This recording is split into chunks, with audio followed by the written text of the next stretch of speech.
The selection of a work holding tool is a very important part of milling.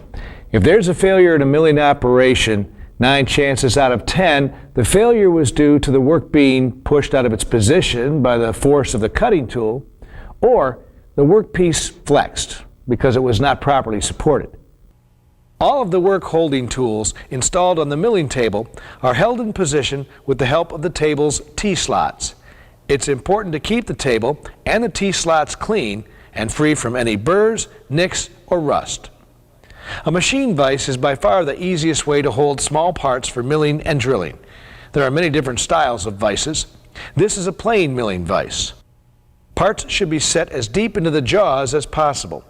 If the part has to be high on the jaws to give clearance for machining, it should have full support.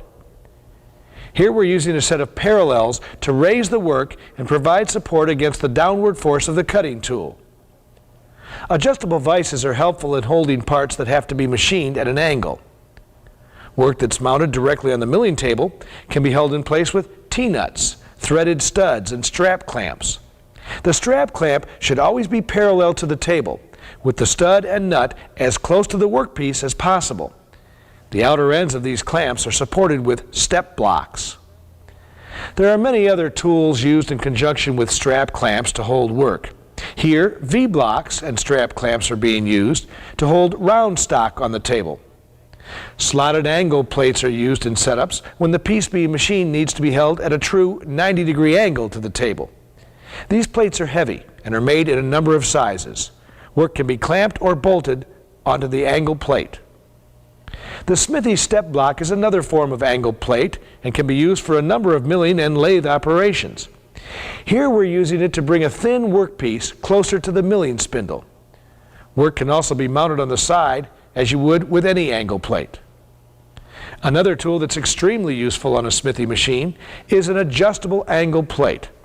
This tool is used to hold work that has to be milled at an angle other than 90 degrees.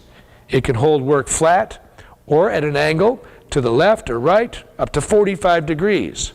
It's very useful for holding thin plates or castings that might be difficult to hold and totally support in a vise. If you want to mill in an arc, you need a tool that will hold and precisely turn the workpiece. The tool used for this type of machining is the rotary table. Graduations around the table's circumference and on the hand wheel allow the operator to manually adjust the location of the workpiece anywhere within the 360-degree movement of the table. The rotary table is an extremely versatile tool that can be used to mill complex angles and patterns as well as do indexing operations. It's also used extensively to drill accurate hole circles.